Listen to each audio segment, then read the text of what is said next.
Truth about me, or ME, myalgic encephalomyelitis, chronic fatigue syndrome, systemic exertion intolerance disease, loads of variety of names that basically try to explain the symptoms that you would get with that disease. And none of them truly fit perfectly, but I was diagnosed with it 3 to 4 years ago, and that impacts me still on a daily basis, and I have to be very careful. So what I thought I'd do is show a day in the life of me with ME and how I navigate it, how I manage to hold down a job that's 3 days, YouTube, which is like 1 to 2 days. I release a video on average every single day for the past 3 years, I think. And so kind of looking at how I maintain that without burning out, without triggering flare-ups of my disease. And yeah, I'll show you a day in the life, the things that I do to help it: medication, exercise, rest, pacing, all these things that help. Just as a kind of heads up, if you don't know what chronic fatigue syndrome is, or ME, it is often triggered by a period of prolonged stress or extreme stress, so sometimes trauma can trigger it. But there's a strong correlation between people getting viruses beforehand and then experiencing a prolonged period of post-viral fatigue. You're seeing this at the moment with long COVID, so people who have maybe not even been hospitalized with COVID, but have this prolonged period of, viral fatigue, where your body aches and you get muscle pain, nerve pain in some cases. You've got, your ability to increase your activity is just denied. You have no motivation. It affects mood, anxiety. There was quite a good article from Daily Mail coming out that was doctors, surgeons, people from all professions of health who were experiencing it. And really, there's a good, a lot of viruses do trigger post-fatigue. It's uncertain at this moment whether that fatigue will heal over a year or whether it will become prolonged. And at that point, a lot of people will probably get diagnosed with ME rather than long COVID. But the theory is that there's a virus that maintains it. And the reason why a prolonged period of stress triggers it is you think that suppresses your immune system. So something goes on which probably is more vulnerable to viruses. And viruses, we think, at the moment we're so afraid of viruses killing people, but the best viruses don't kill you. The best viruses stay alive in you for life and trigger mild symptoms, or just enough symptoms to mean that we don't fight it, that we don't need to develop a vaccine to it. We can just live with it. The cold is a good example. We vaccinate yearly for flu jabs, but we don't eliminate it. I think if we put our heads together and the world invested all the money, we might be able to find some way of better dealing with viruses. But at the moment, we vaccinate once people have got it, and that takes a long time. So I am an antiviral, suppressive dose of acyclovir, and that suppresses my virus and helps my body to fight it. But yeah, you will likely see symptoms of fatigue. So I have nerve pain that runs more primarily through my right side of my body, fatigue all over my body in terms of if I overexert one area, it will start to hurt and I'll start to get nerve pain, which is like deep bone aching, really sore. You can't exercise without causing a flare-up of symptoms. So if I was to, do prolonged exercise, I would have a flare-up of symptoms within my body that can be flu-like symptoms, so triggering. Usually what you'll see is a virus. You might get migraines, headaches, you might get an increase in nerve pain in areas that usually trigger, and I'm not able to use them for a prolonged amount of time. Now, on top of those symptoms, you'll also see a lot of cognitive symptoms, so deficits in memory, concentration, problem-solving ability, goal-oriented behavior. So that's thinking, I need to do this today, and there's just this inability to do it because your body, a lot of people explain it as brain fog, and I quite like that term as well, because it feels like your brain has just got this fog over it and it can't get to where it wants to go. A good example of that is when you're trying to find a word, and usually you can get to it, and everybody forgets a word for something sometimes, but it happens a lot and you just cannot access it, and you have to find certain ways to get to it, which I'll talk about in a bit.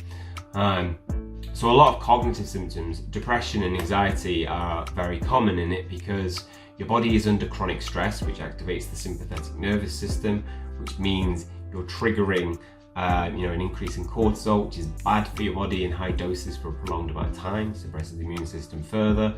So you've got something which kind of makes you vulnerable to having more levels of anxiety, and being under chronic pain, your body decreases the level of serotonin. So ideally you break a leg, you don't want to be really motivated to have less serotonin so that you are motivated to go out and push yourself and break your leg and do further pain. It allows you to rest. If you're in a chronic state of that, people might have lower levels of serotonin, and therefore you aren't able to, your motivation or mood really starts to take a dive. So I'll be talking about all the medications that I'm on that help me navigate around that pretty well. A lot of other people have symptoms, real problems with sleep. I'm fortunate enough not to have difficulties with sleep. I would be probably, I think it's solely because of medication and the right medication for the problem, is a lot of people are, I'd probably say I'm at like 80% of managing ME. Like I've still got some problems and I can't push myself in certain areas. A lot of people are way below that, the majority of people. So there's a chart that shows, you're able to maintain part-time job, full-time job, able to manage responsibilities outside of a job, bedbound, severe, unable to engage in any exercise or any, just getting out of bed. There's severe forms which are really, really bad. Fortunate enough not to have them. But I think it is down to, understanding what works. So I'm going to show you my day, what it looks like on average. And how I navigate around it and maintain a pretty decent quality of life. My mood is good, my anxiety is absent, nowhere. I have functioning in terms of I'm able to work and that provides for the family. I'm able to spend time with my son and not have to be like, I don't have the energy to do that. I'm able to exercise to a certain extent under certain conditions. And I'm able every now and then to go on a trip, to be able to go out for a prolonged period of time and without triggering too severe a setback. So this is how I do it. This is how I get by managing a condition which is severely debilitating.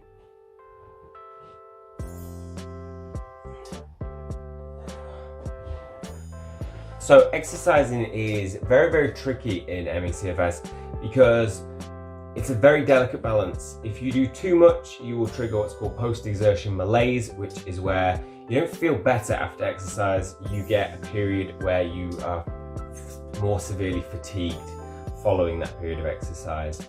If you do too little and you're at rest, you will also get fatigued. So your muscles tend to feel more tired and you might get more aches if you don't do that much. So it's important to find that very delicate and difficult balance that sits somewhere in between. Now that's different for different people, and for sometimes it will be that level up baseline of where you are able to sit in between will change from day to day.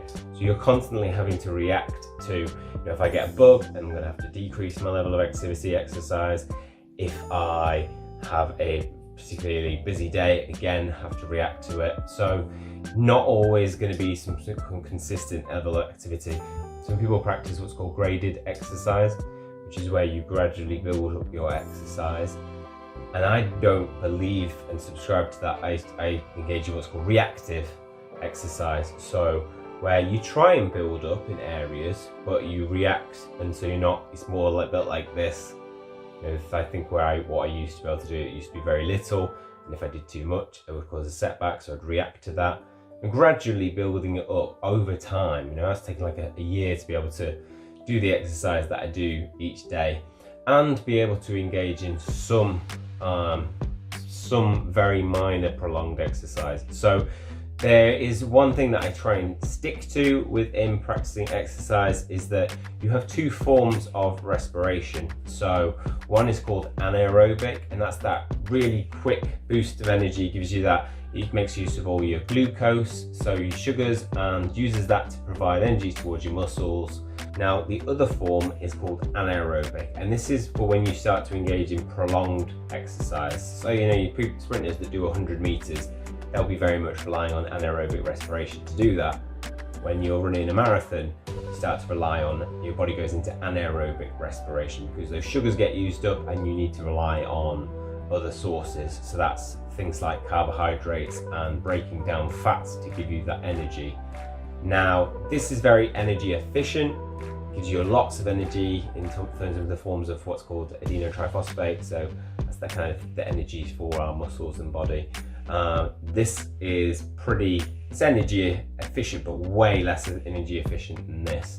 And I found that there is something in the anaerobic respiration that is more likely to trigger post-exertion malaise, which is where, after you don't feel better for exercise, you actually feel worse for it, and you'll likely crash. Your body will probably ache a lot more, and you may get some prolonged muscle pain in a certain area that you've overexerted in. So trying to stick there. Now I try and do one day where I engage with yoga. I do that because it strengthens my muscles, so there's a lot of good exercise. By stretching the muscles, it can reduce some of the tension in them, which, if you think of your hands tense all day, if you hold your hand and clench your fist, eventually it will start to hurt. And so any of those areas which hold tension, yoga can be quite good for relieving some of that, and therefore reducing some of that fatigue from that tension over the course of a day. Now the second day, what I will then do is engage in some exercise. So I tend to do 3 sets of 12 sit-ups, and then I go onto my bike where I do either sprints on the bike, so I'll go really fast for a short amount of time, and then I will break, probably watch something in between whilst I'm resting, and then I will go again. Otherwise I will go, if it's a nice day, go out for a run and do 40-minute sprints followed by walking, 40-minute sprint, walking, and do 3 sets of that. And that's my exercise. I don't do very much prolonged exercise, very rarely, but I have found that on my new medication I am able to do some, so I've been playing tennis, which I suppose is quite short bursts because you'll exercise and then obviously you'll break for a bit in between the games. I found I've been able to do that for a prolonged amount of time, for over an hour on my new medication. So that's been very nice to be able to do, but it is finding that delicate balance of what works for you. Self-care is really important, so just having anything that can help ease your muscles, help you to relax in any way is really important. So I've got DP on regular supply, just to kind of ease any muscle pain and aches. I have heat packs and ice packs, so these can be put in the freezer or put in the microwave, and so they can help muscles to relax. You also get random symptoms with ME that I usually, I've figured out are due to food intolerances. So I will get cysts on my face if I have things like raisins. Random, but yeah, there's a 100% correlation. Every time I eat raisins, so when I've tried them in curries, I will have a giant cyst that grows under my skin, either behind my ears or on my face. I wasn't there before. And so heat packs are good for that, because I'll just kind of put it on it and it speeds up the process of getting rid of those off my face. That's nice. What else is there? I also get dry eyes quite a lot, and so I find I've got a humidifier, and that's good. And when I just want to kind of create a nice relaxing atmosphere at work, I have got some random oils. They just smell nice, and it's only a small thing, but it just makes, I can use it if I'm feeling nauseous with a migraine, using that to help kind of shift my focus into the here and now rather than focusing on my pain or the nausea. It can just help, and I can attach it to my fan. So my fan has this ability to you can pour the oils in there, and the paper in between the fan will soak up the oils, and then when you turn the fan on, you just like got a constant blast around the room of whatever smell you pick, which is basically always cinnamon, because cinnamon smells amazing. So that's another kind of self-care thing that I have. Baths are really good for relaxing, and I can have a hot bath with nothing in it, and I will feel fatigued the day after. I will feel really low in energy, right? But if I put Epsom salts in it, which is just a big bag of salt, if I throw that in there, don't ask me why, but I know there is like, it's well known that Epsom salts can be good for you. If I put that in the bath, I don't feel fatigued after being in it. My best guess is that because it's hot and relaxing, my muscles relax, which decreases my blood pressure. Blood pressure is already pretty low as a standard, and my heart tends to beat really fast as a result. So I can get heart palpitations in the bath, just because my body's trying to pump blood around my body fast enough to compensate for that loss of blood pressure. But with Epsom salts, it doesn't tend to happen. I don't know the exact science to it, but hey, it works. Also, these, so random things to just distract you. That's a painting that I painted for my bathroom, because just getting into doing something is nothing in terms of, you know, you're not really paying too much attention on. It's quite good for just focusing your attention away from pain or, again, any of the bad symptoms that you have. So anything that just generally helps you to cope is a good thing and really important. Eye drops by my bed because my eyes get really dry. I think that's just following that's not related to ME, that's because of my it's because of having laser eye surgery. I don't need these glasses, I just wear them because they're anti-glare, which are good for migraines. Biggest form of self-care is this guy. Look at him. He's the cutest dog in the world, and just cuddling with him is nice and relaxing. And look, he loves it too. He's got sleep in his eyes. He likes to eat his own sleep. It's random and gross. One of my least favourite things about ME is that people get intolerances to lots of different types of food. All your common triggers that you might see people being intolerant to. My least favourite thing about having ME is that, and it doesn't come in that mild encephalitis, chronic fatigue syndrome, systemic exertion intolerance disease, is food intolerances. So you will, very likelihood, you know, I'm working with patients, and probably 50% of people present with known food intolerances, and you will have to avoid them, otherwise they trigger a selection of symptoms that just worsen the condition. So I'm having this with spinach, because lettuce is one of my triggers, tomatoes, Cholula sauce, which is the best thing ever because it's low in sugar and it tastes amazing.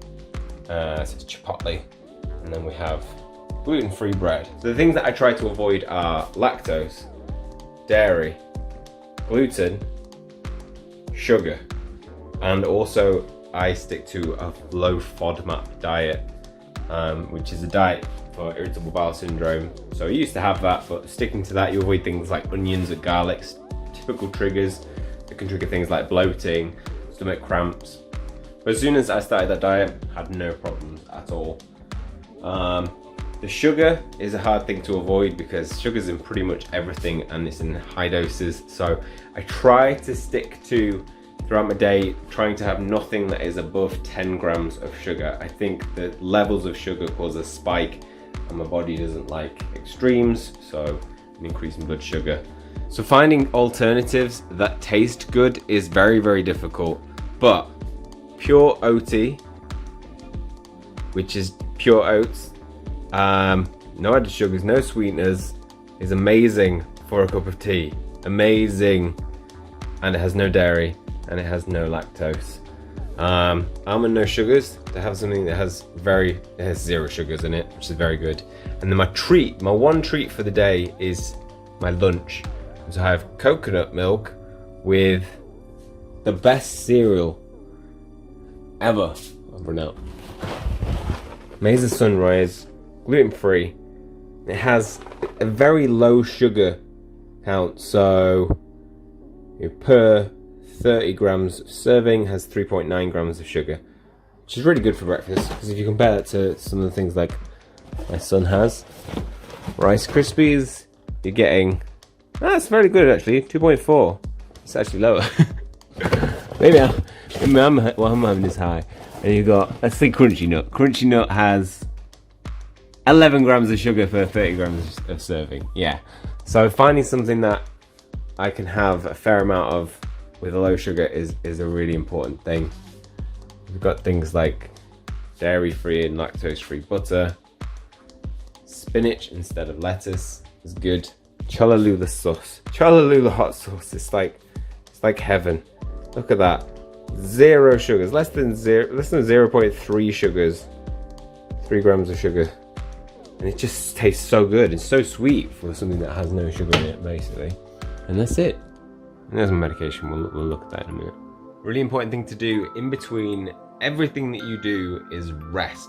So you notice that I don't tend to stream for any longer than 2 hours. My videos are usually like 30 minutes long of recording, and I do that purposefully because if I go beyond that, I'm going to be triggering fatigue. My brain is like a muscle, and if you use it too much, it will become tired, and you won't feel pain, but you will feel things like nausea. It can impact on your mood and anxiety. You can have difficulty concentrating, remembering things, trying to get words that you just can't find in your head.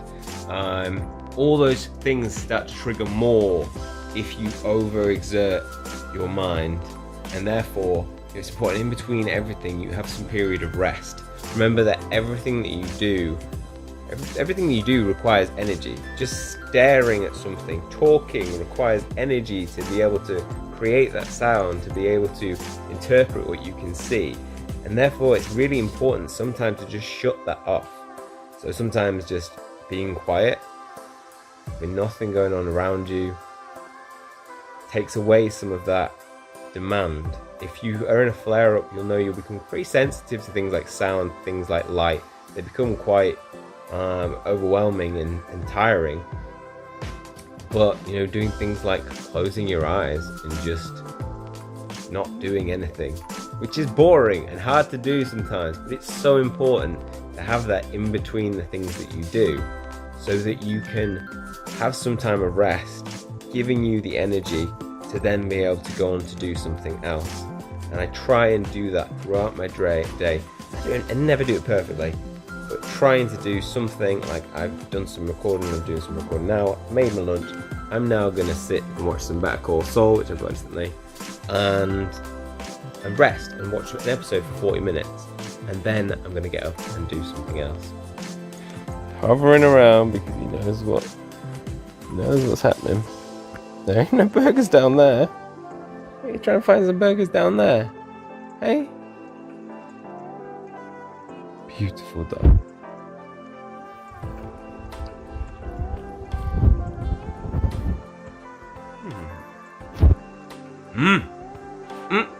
I love myself a burger. Oh. You're snoozing. You're snoozing.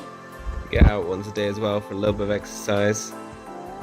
On a dog. W-A-L-K. I can't say the word because if I do, you will go crazy. Watch. Walk. Okay. Looks like we're going on a walk. Can't say that, I'm not going. Too unfair.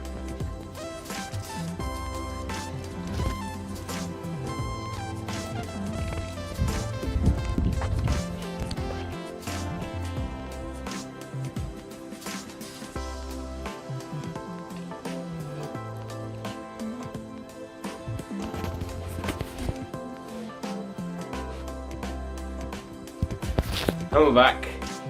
Memory problems strike again. I forgot to take poo bags.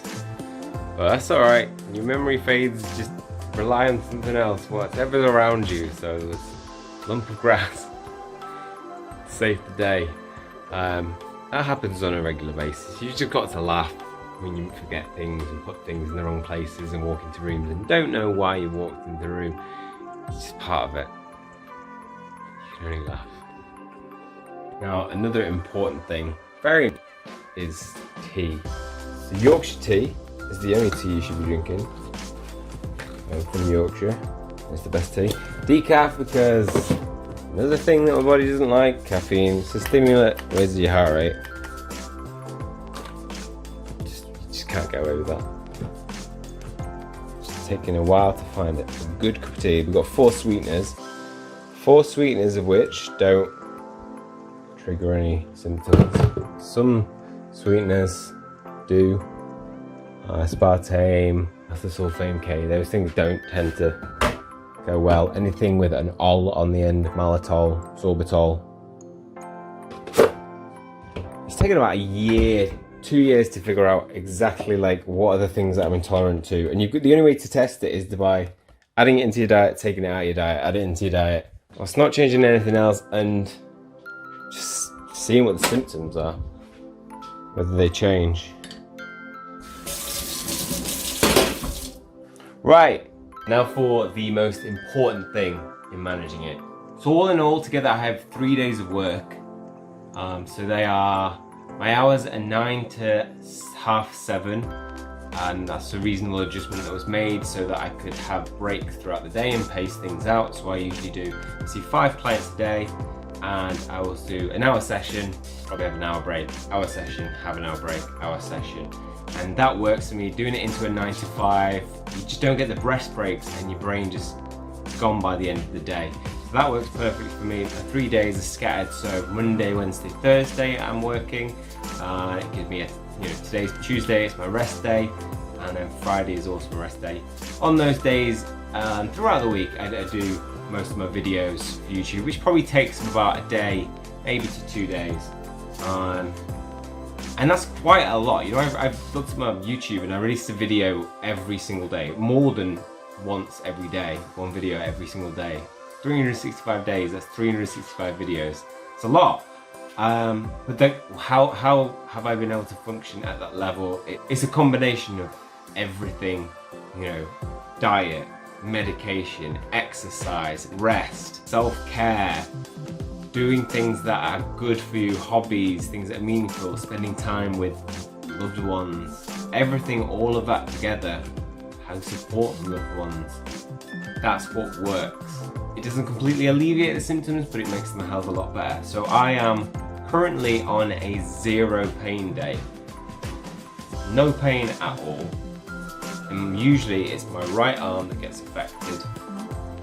I'll get migraines, which are nausea migraines rather than headaches. So I'll just start feeling really sick, but like in my head, not in my stomach. The worst. And then my right leg also tends to go as well. So when I say go, I mean they become weaker.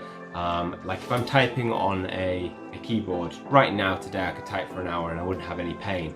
As I get to like half an hour, gradually it would feel like my hand's getting weaker and weaker, and I would start to get joint pain running all along my hand and up to there.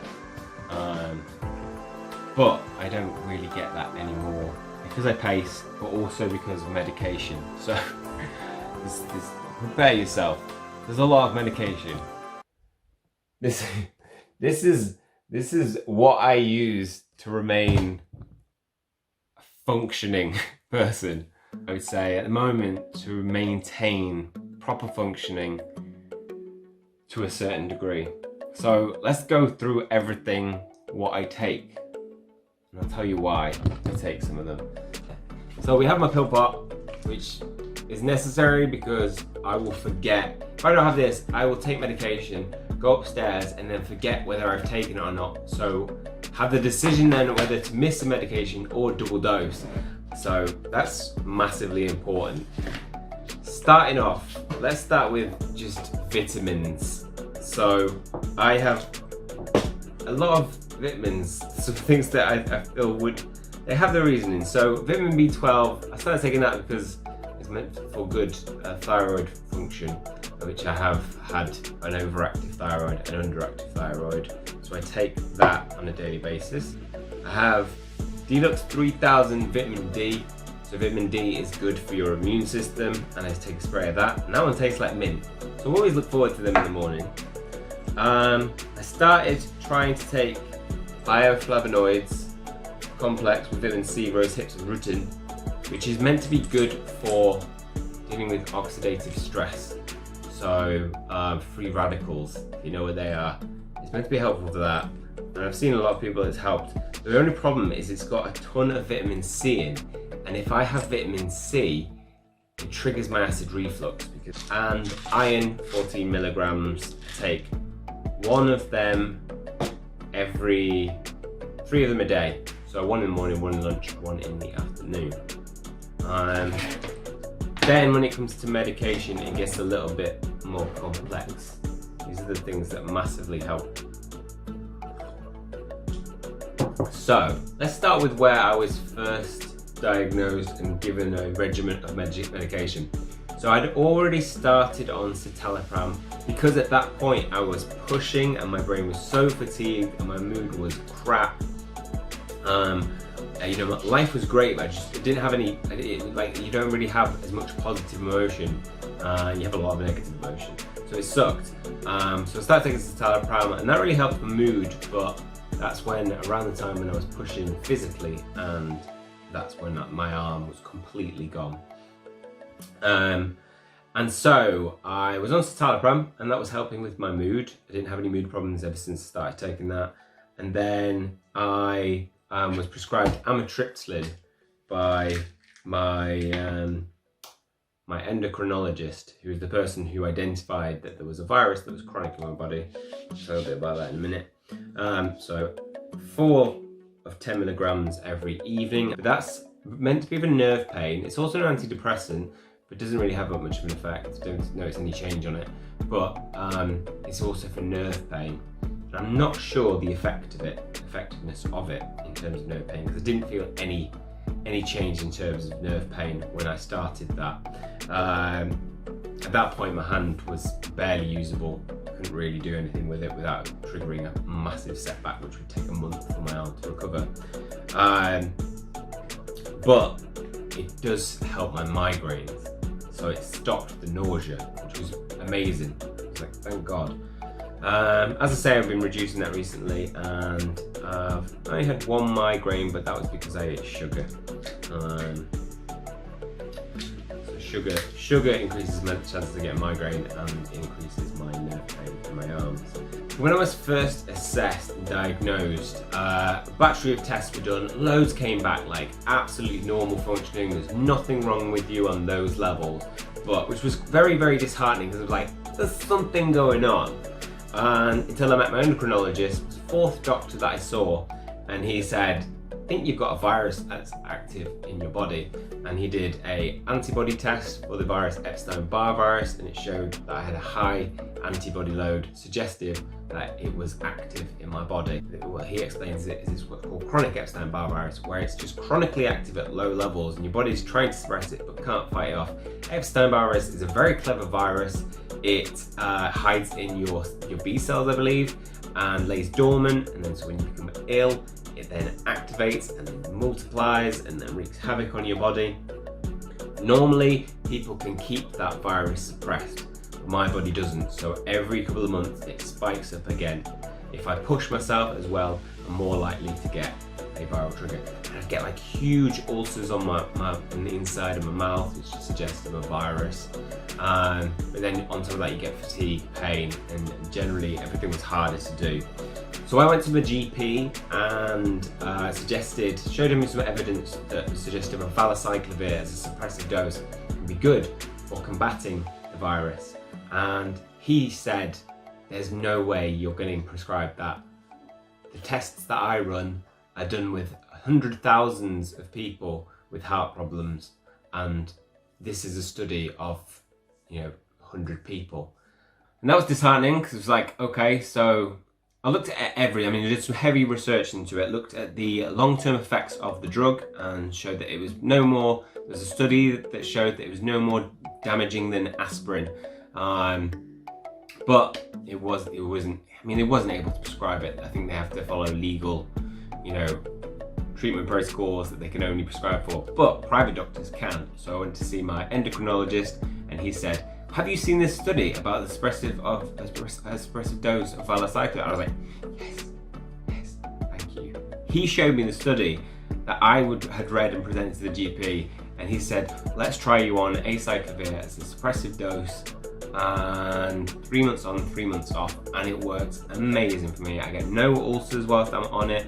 I definitely notice less flu-like symptoms, getting ill less. So that made a huge difference. But I was still struggling with pain. So I was getting nerve pain in my arms, and it wasn't helping. I also couldn't exercise at that point. Couldn't go on walks without triggering a flare-up.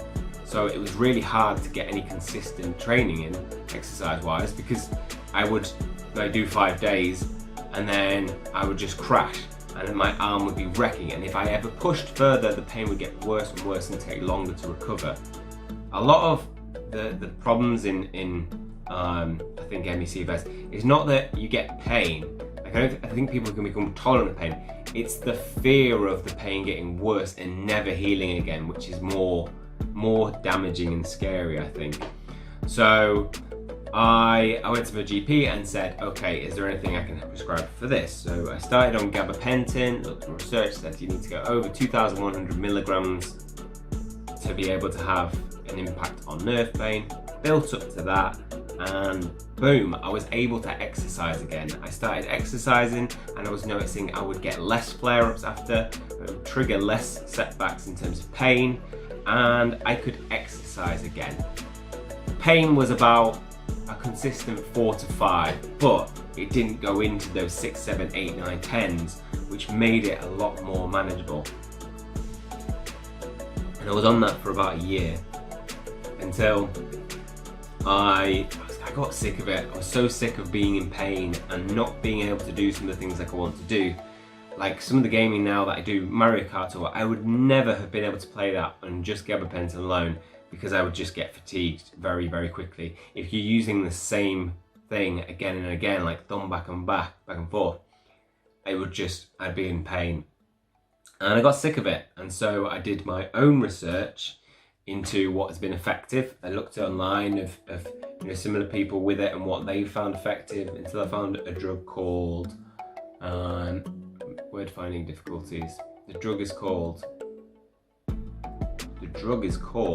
what is the drug called? It's this one. I can't remember it. Can't find it. Low dose naltrexone. There it is. It's in there. Low dose, it's called naltrexone, but it's a low dose of it. So naltrexone is an opioid blocker. At high doses, it's used in the treatment of things like heroin addiction and opioid addiction, because it blocks the receptors. So when you take those drugs, it has no effect. So it's supposed to, mean that there's no point in taking it, therefore, you won't go into those situations and risk taking it. At very low doses, though, it's been shown to be effective in the suppression of nerve pain, so reduced pain.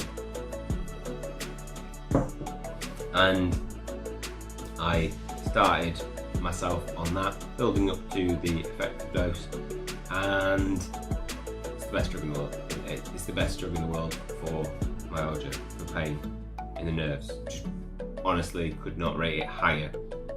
It's just completely, like, as I say, I'm on a 0 day. Have been on a 0 day for the past 5 weeks, like, until I ever had some flare-ups, and that was only because I probably got pushed a little bit too much on one day. Legoland, very busy, 11 hours of walking. I'm gonna have some pain. But that just means, and it meant I was able to do a lot more. I was able to type for longer. I was able to play for longer. So that drug is definitely the most effective. Problem is, you will not get that prescribed in the UK. You can get it prescribed in America. I'm not sure about private prescriptions, but I did end up resorting to buying it from another country, getting it delivered, and I make my own doses, which I don't encourage anybody to do without proper research. I heavily researched it, and looked at the effectiveness versus the costs of it, and it was well worth it and has been worth maintaining.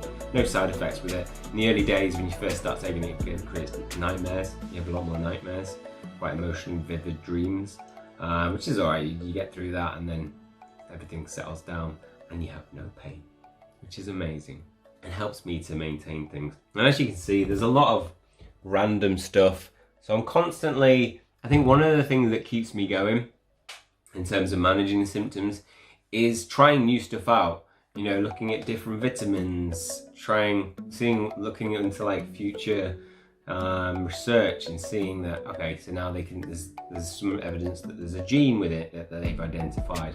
There is evidence of neuroinflammation at low levels in the brain. And I'm constantly learning that research and seeing what might help. But, you know, it's pretty safe. Oh, I also have vitamin B5 in the evenings as well. So my final pill bottle looks like that, which has a lot of medication, but keeps me functioning and hasn't had any like long-term side effects. You know, I am aware that, you know, some medication you don't want to be taking long-term. The acyclovir, I have to drink a lot of water with that because it can lead to kidney failure because as it builds up. But if you drink lots of water, which I always have a water bottle around with me, that side effect is not a problem. Yeah, and tried things. My thyroid has had problems, so I've had propranolol for that when it's been overactive, but no problems with the thyroid now. When coming off the low-dose naltrexone, when I first just tried to bring it down and coming off it, I came off it too quickly. It did have a lasting effect the first time I took it, but my thyroid went whoosh when I stopped taking it too quickly. So be careful of that. I've now found that if you really gradually reduce it, it helps. It can cause anxiety in people as well. You know, some people have found that CBD oil can help counteract that. I tried that, but it didn't make any difference. I just had to get it to the lowest dose, which is most effective. So I'm at 1.5 milligrams for that daily, and I don't get anxiety with that. Going to 4.5, I do start to get anxious. Just randomly, I start to get my intrusive thoughts of the use of OCD and start to get some of them popping in. Not really with anxiety, but they just seem to persist a little bit more. So yeah.